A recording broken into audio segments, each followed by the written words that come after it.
The gamesmanship between the crosstown rivals, two quarterbacks that obviously squared off against each other coming up.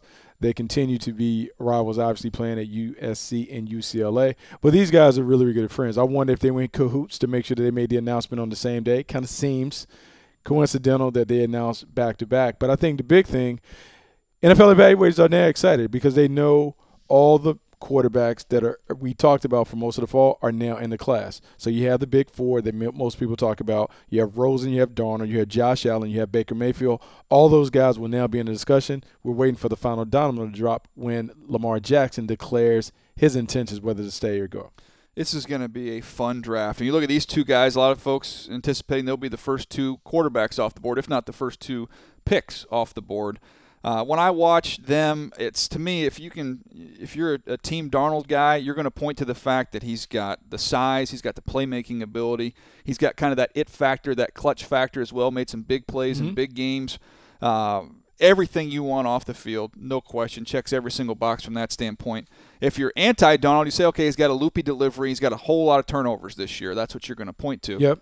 When you get over to Josh Rosen, how about the pluses and minuses there? Well, I think the big thing for Josh Rosen is he is a prototypical drop-back quarterback who does everything that you typically want to see from a pocket pass. He has outstanding arm talent. He can make all the throws. He plays in a very disciplined fashion from the pocket, throws with timing, touch, and anticipation. The big thing with Rosen will be his durability. Every year that he's played, he's had to deal with some form of an injury, be it minor or major.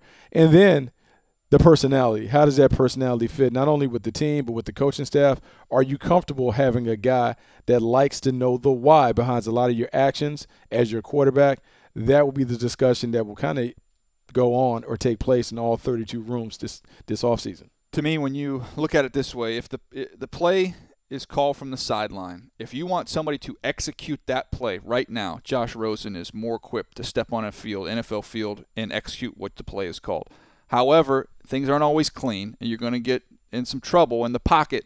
To be able to get out of that initial play and create and make something happen, I think is a decided edge for Sam Darnold. Now, I think in time, Sam Darnold can develop and become more of that pure pocket passer that Josh is right now.